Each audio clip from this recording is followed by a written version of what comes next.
Life in 1970. If you grew up in those years, or if someone who loves you did, then you already know. You already feel it. There's something that happens when you hear those two words together. 1970. Something stirs. A smell comes back. A sound. A feeling you can't quite name but would recognize anywhere. That's what we're here for today. To remember. To honor. To bring it all back, just for a little while. Because 1970 wasn't just a year on a calendar, it was a whole world. A way of living that most people alive today have never known and never will. It was front porches and screen doors slamming. It was the smell of supper cooking 3 houses down. It was the sound of kids, real kids, outside, loud, alive, filling up the neighborhood from morning until the streetlights came on. And Lord, when those streetlights came on, you ran. Because you knew. So let's go back. Let's really go back. Close your eyes if you want to, because I'm going to take you somewhere. I'm going to take you to a morning in 1970. And if you were there, if you lived it, I promise you, you're going to remember things you haven't thought about in years. Back in 1970, the morning started differently.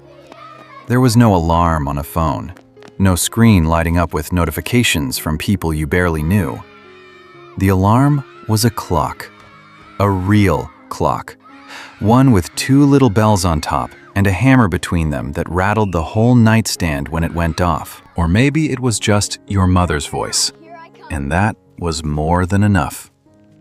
You'd wake up to the smell of coffee, real percolator coffee, the kind that filled the whole house before you even opened your eyes. And bacon. If it was a good morning, there was bacon. The sound of it popping and sizzling in the cast iron pan. That cast iron pan that had been seasoned by 1,000 mornings before yours and would outlast everyone in that house by 50 years. Your mother moved around that kitchen like she owned the world. And in that kitchen, she did. The television was on, maybe, but it wasn't for you yet. It was for the morning news. And on the counter, or maybe on the kitchen table, there was a transistor radio. Tiny little thing, but loud enough to fill the room with whatever was on the AM station. The news, the weather, maybe a song. And the news in 1970, well, the news was a lot. The Vietnam War was still going. The country was still finding its footing after everything the 1960s had put it through. But in that kitchen, in that moment, with that coffee and that bacon, it was okay. You were home. Kids got themselves ready in 1970. Let me tell you that right now. Nobody laid out your outfit the night before and reminded you 17 times. You knew where your clothes were. You knew you needed to wash your face and brush your teeth and get to the table before the food got cold. And if you didn't, well, there were consequences that didn't involve a long conversation about your feelings. Breakfast was real food. Eggs scrambled or fried. Your mom knew which way you liked them without asking. Toast from the toaster that always burned one side just a little. Maybe oatmeal if money was tight that week. Orange juice from a can of frozen concentrate that you mixed yourself with 3 cans of water. You stirred it with a long spoon and drank it fast because the school bus wasn't going to wait. And the school bus. Can you imagine? You walked to the end of the street, or down the block, or sometimes half a mile, and you waited with the other kids. In the cold, or the heat, or the rain. Nobody was dropped off in a line of cars that stretched around the block. Nobody had a special monogrammed backpack with their name embroidered on it. You had a bag. Maybe it had a cartoon character on it. Maybe it was just plain canvas. And it had everything you needed, which wasn't all that much. Or maybe you walked. In 1970, kids walked to school, alone, or with the kids from the neighborhood, which meant you were never really alone. You walked down the sidewalk past Mrs. Henderson's house, where she was always out sweeping her front steps, past the barber shop that smelled like talcum powder and hair tonic through the open door, past the drugstore where Mr. Alvarez had already unlocked and was stacking newspapers out front. And the people in your neighborhood knew you, not because they'd seen your mother's social media, because they'd watched you grow up, because they were your people. School in 1970 was a different kind of place. There were rules. There were real rules, and everyone knew what they were, and you followed them because that was just how it was. You called your teacher ma'am or sir. You stood up when the principal walked in. You sat in rows. And it wasn't because anyone was being cruel. It was because that's how respect worked. It was something you showed with your body, with your words, with your attention. The classroom smelled like chalk dust and floor wax and paper. The blackboard was green or black, and the teacher wrote on it with chalk that sometimes screeched and made everyone wince. You had paper, real paper, wide-ruled, and a pencil with an eraser that left pink smudges and sometimes tore the page. When you needed to sharpen your pencil, you raised your hand. You walked to the sharpener on the wall. You turned the crank, and for just a few seconds, you were the center of the room, and everyone's eyes followed you. And then you walked back to your seat, and that was that. There was no internet to look anything up. The encyclopedia was on the shelf in the back of the classroom. Encyclopedia Britannica, fat green volumes with gold lettering. And if you needed to know something, you went and you looked it up and you read. That was research. That was learning. And something about that effort, the physical act of finding the book, turning the pages, reading with your finger under the words, meant you actually remembered it. But let's talk about recess, because if you grew up in 1970, recess was sacred. Honest to goodness, sacred. You burst out those double doors like something uncaged. The noise level went from 0 to everything in about 3 seconds. And the playground? It was different from what kids have today. It was metal and wood and concrete. The swings had chains that pinched your fingers if you weren't careful. The slide was metal, and in the summer, it would burn the backs of your legs right through your shorts. The merry-go-round could get up to a speed that would launch you clear off if you weren't holding on. And nobody got hurt. Well, sometimes somebody got hurt. A scraped knee, a banged elbow, a bloody nose from going too fast on the monkey bars. And you know what happened? The teacher on duty handed you a paper towel, told you to hold your head back, and you were back on the playground in 5 minutes. Because that's how it worked. You fell down, you got back up. You kept playing. The games you played on that playground. Lord, the games. Red Rover, tag, kickball with a big red rubber ball that made a sound like a cannon going off when you connected with it right. Marbles in the dirt. You had your best shooter marble, maybe a cat's eye or a Puri, and you guarded it like it was gold, because if you lost it in a game, you had genuinely lost something of value. Hopscotch chalked onto the blacktop. Jump rope with songs. Double Dutch if you were brave, and not everyone was brave enough for double Dutch. Foursquare. Tetherball. That pole in the concrete with the ball on a rope, and you'd smack it around until somebody won or somebody cried.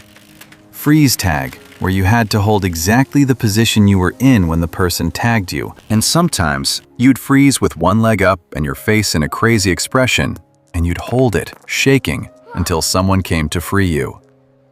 And everyone was laughing. Everyone was playing together. The kids from the nice houses and the kids from the not-so-nice houses. Because on that playground, none of that mattered. You were just kids. And then school let out. And that was when the real day began. Because in 1970, the hours between 3 o'clock and supper time belonged entirely to you. There was no after-school program, no organized activity every single day, no schedule your mother had typed up and printed out. You went home, you dropped your bag, and you went outside. That was it. That was the whole plan. You knocked on doors. You yelled up at windows. "Can Jimmy come out?" And Jimmy's mother would appear and look at you and look at the sky and say yes or no. And if yes, Jimmy came thundering down the stairs with his shoes still untied, and you were off. Into the neighborhood. Into the afternoon. The games you played after school were the ones you invented. Every neighborhood had its own version of everything. You played war in the backyard with sticks for guns and argued constantly about who was shot and who wasn't. You built forts out of cardboard boxes if you could find them, out of couch cushions dragged onto the porch, out of blankets thrown over the clothesline. You had territories and you defended them with the seriousness of generals. Riding bikes. Hand to God, there is nothing that captures 1970 childhood like riding a bike. Your bike was your freedom. It was a Schwinn, maybe, or a Huffy, heavy as a tank but built to last. You had a banana seat, maybe, or a high handlebar. You had playing cards clothes-pinned to the spokes so they made a sound like a motor, flap, flap, flap, flap. And you thought that was the greatest thing ever engineered by human hands. You rode everywhere. To the corner store, to your friend's house, to the creek at the edge of the neighborhood that your mother had told you to stay away from, and you went to anyway. And the creek, oh, the creek. Every neighborhood in America in 1970 had a creek or a pond or a vacant lot or some patch of wild that belonged to the kids, where adults didn't go, where the rules were different. You caught crawdads in that creek with your bare hands and examined them like scientists.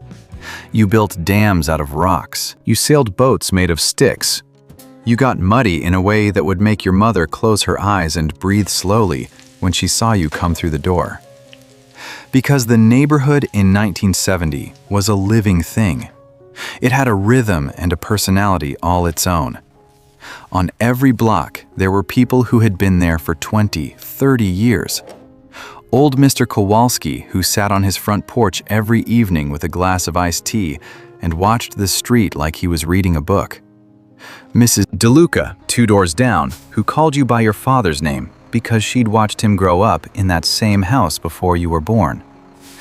The Johnsons with the best garden in the neighborhood, who always left tomatoes on people's front steps in August without saying a word.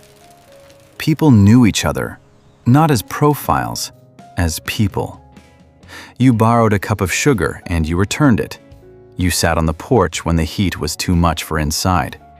You waved to people by name. When something happened, when someone got sick or lost a job or had a death in the family, the neighborhood responded. Casseroles appeared. Offers of help were made and accepted without embarrassment. The idea that you were all in it together wasn't a philosophy. It was just how it was. The corner store. If you had a dime in your pocket, you were rich. You walked to that corner store, the one with the screen door that had the knee-high soda sign on it, the one where the floor creaked and it smelled like sawdust and candy and something you couldn't name.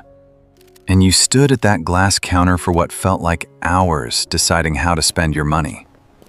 Penny candy. You could get 10 pieces for a dime.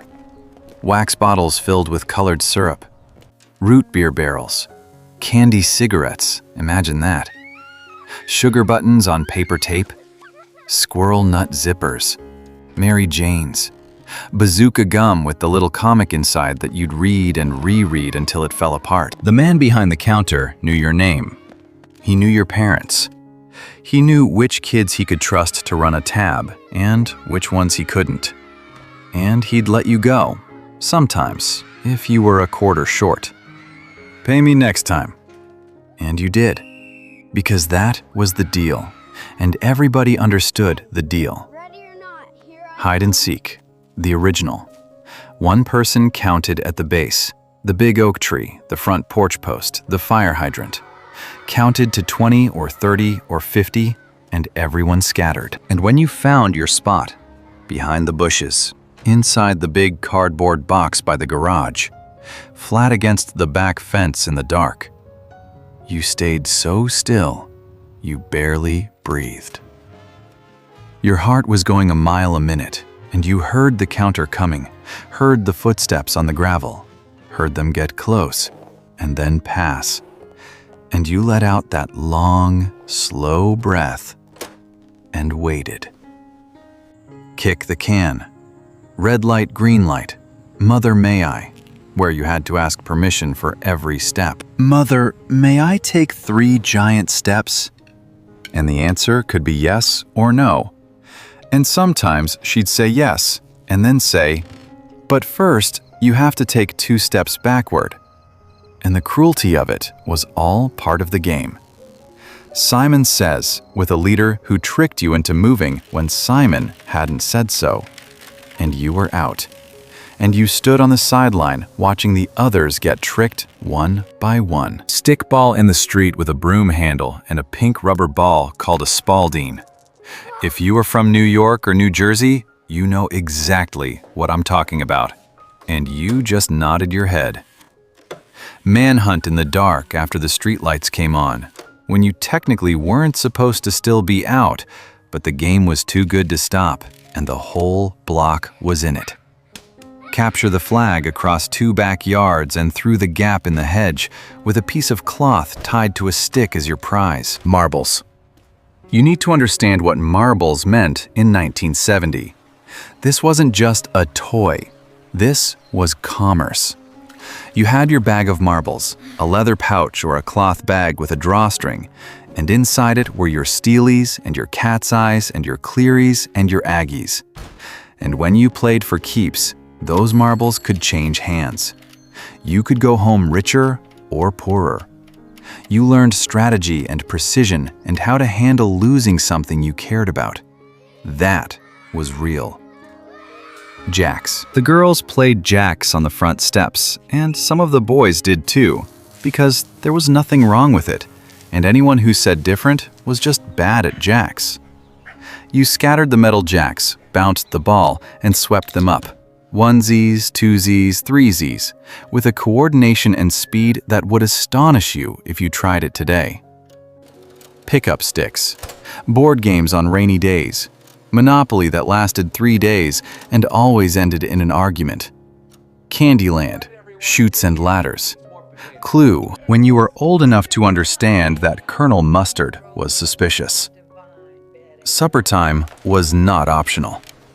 In 1970, when that food hit the table, you were at that table. It wasn't a suggestion. Nobody was eating in front of the television. Nobody was on a phone. Nobody was making a separate meal because they didn't like what was being served. You ate what was there, and you said thank you. And if you were smart, you cleaned your plate. The food your mother made. Lord, that food. Meatloaf with the ketchup glaze on top, baked in a glass Pyrex dish. Pot roast on Sundays that had been in the oven so long, the whole house was one slow, warm smell all afternoon. Fried chicken from a cast iron skillet, the real thing, not something from a bucket, something that crackled when you bit into it. Green beans from the garden, cooked long and slow with fatback. Cornbread in the skillet, a Jell-O mold with fruit suspended in it that seemed like actual magic to you at age 7. A bowl of mashed potatoes that could have fed a small army, and sometimes did. And the family ate together. Every single night, as a rule. Your father was at the head of the table, and your mother was getting up and sitting down and getting up again because there was always something else needed. And there was talk, real talk, about the day, about what happened at school, about the neighbor's new car, about whether it would rain this weekend, about your uncle coming to visit. The television was off, the radio was off. There was just the family at the table with the food getting passed and the day coming to a close. Now, the television. In 1970, the television was the center of the living room and the center of family life in the evening. But here's the thing. Here is the thing that kids today genuinely cannot understand. There were 3 channels. 3. Maybe 4 if you lived somewhere with a good PBS signal. And that was it. You didn't browse, you didn't scroll. You looked at what was on. The TV guide that came with the Sunday paper, folded and dog-eared and consulted like a sacred text, and you made your choices. Monday night was one thing. Tuesday night was another. Friday night was sacred. You had your shows, and you were in that living room when they came on, and that was that. You missed an episode. You missed it. There was no way to see it again. It was gone into the air. You'd piece together what happened from what your friends told you at school the next week. And sometimes their versions were so different from each other that you wondered if you were all watching the same show. The Flip Wilson Show was brand new in 1970. And if you haven't heard that name in 40 years, just wait, because it's coming back now, isn't it? The Mary Tyler Moore Show started that same year, and that was something new and different. The Ed Sullivan Show was still on Sunday nights, though it would end the following year. And you still watched it with your parents because that's what you did on Sunday nights. Gunsmoke, The Wonderful World of Disney on Sunday evenings. Walt Disney had been gone a few years already, but the show kept going, and you were in front of that television without being asked twice. And the news. Walter Cronkite. If you were alive in 1970 and had a television, and almost everybody did by then, you knew Walter Cronkite's voice. 6:30 in the evening, CBS Evening News. And that's the way it is. He'd been telling you the way it was through the Kennedy assassination, through the moon landing the year before, through all of it. There was a steadiness to him, a believability. When Walter Cronkite said something was true, it was true, and that felt like solid ground in a world that was changing very fast. Summer in 1970. This needs its own moment, because summer was something different then. It was long and hot and completely unscheduled, and it smelled like cut grass and chlorine and barbecue smoke and freedom. From the last day of school until the day you went back, the summer was yours. All of it. The public pool, if your town had one, and most towns had one, then the public pool was the center of summer. You rode your bike there in the morning with a towel rolled up under your arm and a dime for the locker. The changing rooms smelled like wet concrete and chlorine so strong it stung your eyes. You came out into the sunlight and the noise hit you like a wall. 100 kids in a pool, screaming and splashing, the lifeguard's whistle going constantly. You didn't sunscreen. You baked. You got tan and you got freckles, and by August, you barely recognized yourself in the mirror, running through the sprinkler in the backyard when the pool wasn't an option.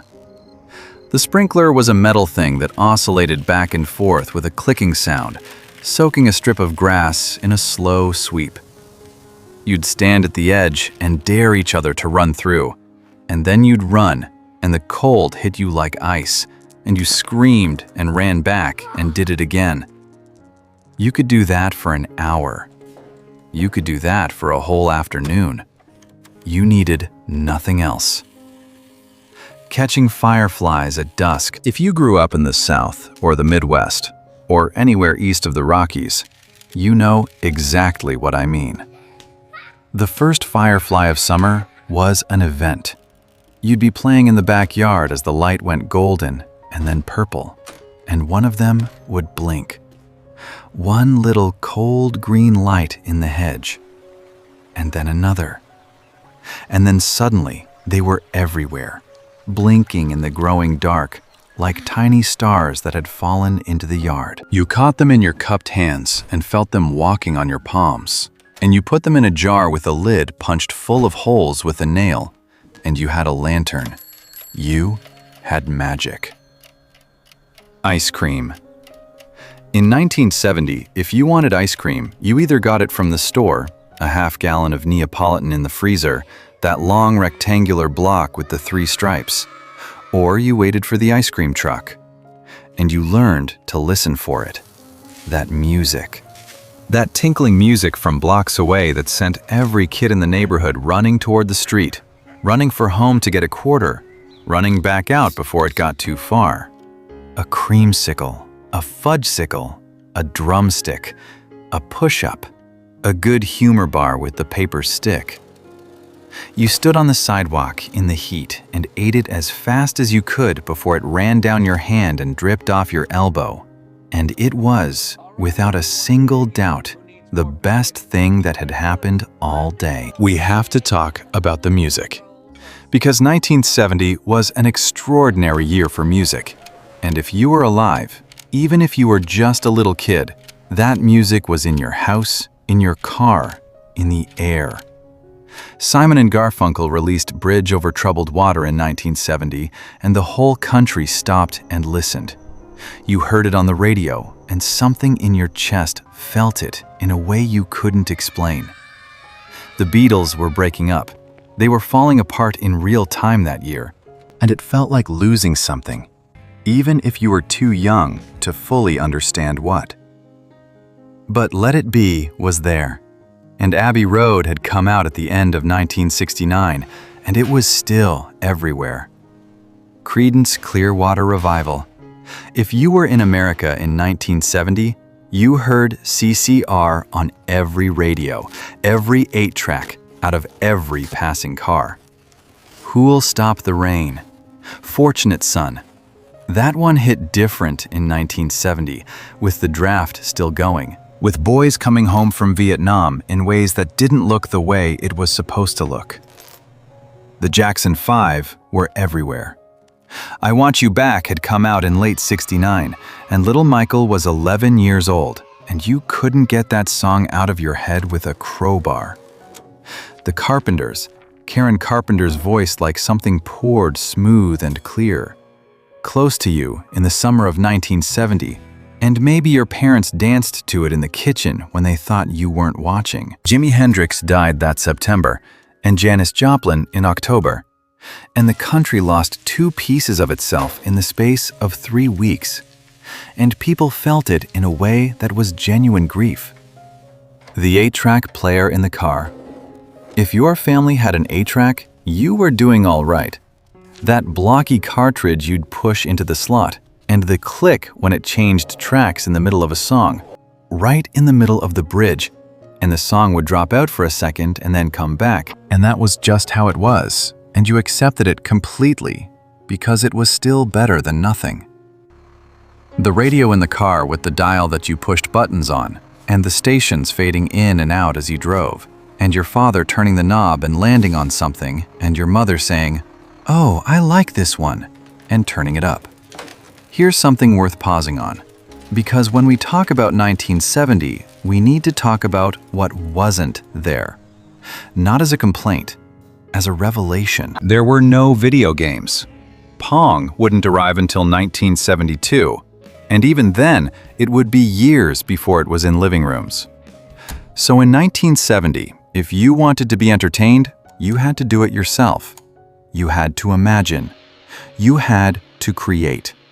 You had to negotiate with other kids about what game you were playing and how the rules worked and what the story was going to be. That negotiation, that collaboration, that creating something from nothing, that was childhood. That was how you learned to be a person. No cable television, no VCR. No way to see a movie at home except to wait for it to come on one of the 3 channels. If you wanted to see a movie, you went to the movies. You went to the drive-in theater in your station wagon, piled in the back, and your dad hooked the little speaker box onto the window, and it crackled and hissed, and you thought it was marvelous. Or you went to the actual theater downtown, The single-screen one with the red velvet seats and the curtain that pulled back before the film started. No personal computers, no internet, no way to look up the answer to anything in less than a few seconds. If you needed to know something, you asked a person, or you found a book, or you looked it up in the library. And the library, the public library, was a place people actually went. A place with hushed importance. A place where a librarian with half glasses on a chain helped you find what you needed. The card catalog in its wooden drawers, each card typed by someone's hands. The smell of old books. The weight of knowledge being physical, being something you could hold. And here is where I want to stop for just a moment. Because underneath all of these specifics, the candy and the bikes and the 3 TV channels and the games and the food, there is a feeling. And if you were there, you know exactly the feeling I'm talking about. It was the feeling of enough. Of enough being enough. The house was enough. The food was enough. The 3 channels were enough. The neighborhood was enough. The summer afternoon with nothing to do was not a problem to be solved. It was the whole point. You were not supposed to be entertained every second. You were supposed to be alive. To be bored sometimes and to find your own way out of the boredom. To be together without needing an activity. To sit on the porch in the heat and watch the street go by and call that an evening well spent. The world moved slower in 1970. News traveled slower. Music spread slower. Fashion moved slower. You could wear something for 3 years and not worry that it was out of style. Your father drove the same car for 8 years. Your mother had the same kitchen curtains since you could remember. Change happened, but it happened at a pace a person could actually absorb. A pace that let you know where you were from and who you were and what you believed in. And the people. The way people dealt with each other, face to face, voice to voice. When something was hard, you sat down with someone and you talked. When there was a disagreement, you worked it out with words spoken to another human being who was standing right in front of you. You couldn't ghost someone. You couldn't unfollow someone. You couldn't mute someone. You had to deal. You had to be present. And that presence, that constant, unavoidable presence in each other's lives, that built something. Relationships with weight. Friendships that lasted decades. Marriages that were tested and stayed. And look, 1970 wasn't a perfect world. We'd be telling a lie if we said it was. The Vietnam War was real. The protests were real. Young men were being drafted, and some of them weren't coming back. And their families were living with that reality every day. The civil rights movement had changed the law, but it hadn't changed enough hearts, and the work was far from done. Women were fighting for rights that should have been theirs without a fight. Poverty was real. Addiction was real. The world had hard edges that nobody softened for you. But what I'll tell you is this. The people who lived through those hard things lived through them with a kind of grit that seems different from what we're used to now. They didn't catalog their pain and share it with the world. They woke up the next day and they made breakfast and they sent the kids to school and they went to work and they held on. Not because they weren't hurting, but because that was what you did. You held on. So if you grew up in 1970, or if you grew up in those years just before or just after, you carry something in you. A knowledge of what it felt like to live in a world that moved at a human pace. A world where relationships were built slowly and meant something. Where a summer afternoon was its own reward. Where the sound of your mother's voice in the morning was the best alarm clock ever invented. Where a bike and a neighborhood and a little imagination was everything you needed. You carry the smell of that kitchen, the sound of those screen doors, the feeling of handlebars under your hands on a summer morning with the whole day ahead. You carry the games and the voices and the television and the music and the neighborhood and the people who made up your whole world. And you know now, in a way you maybe didn't know then, how precious it was, how specific and irreplaceable and good. We didn't know it then. That's the thing about being young and living a life. You don't know it while it's happening. You're just living. You're just running and playing and eating and sleeping and doing it all again the next day. You don't stand on the street in 1970 and think, I should remember this. You just live it. And then decades go by and something, a smell, a song on the radio, a particular quality of afternoon light in October, and it all comes back. All of it. And you understand what you had. And you're grateful. That's what nostalgia really is, if you think about it. Not sadness exactly, not wishing you could go back, because you know you can't. And even if you could, it wouldn't be exactly the same, because you aren't who you were. It's gratitude. It's love with nowhere to go except into the memory itself. It's saying, that was real. That happened. I was there. And it was good. So hold on to it. Hold on to those memories. Not tightly, not desperately. Just hold them the way you hold something you love. Let them remind you who you are and where you come from. Let them remind you of the people who shaped you and the places that made you, and the summers and winters and ordinary Tuesdays that turned you into whoever you are today. Because those years mattered. 1970 mattered. Every candy cigarette and bike ride and corner store and summer night with fireflies in a jar and game of hide and seek in the dark. It all mattered. It made you. And there is nothing in this world more worth remembering than the things that made you who you are. Well, I hope this brought something back for you today. A good memory. Maybe a name you haven't thought of in years. Maybe the sound of a voice you loved. Maybe just a feeling. That particular feeling of being young in a world that felt big and knowable and yours. If this touched your heart, go ahead and hit that like button down below. It helps more than you know, and it means the world to us.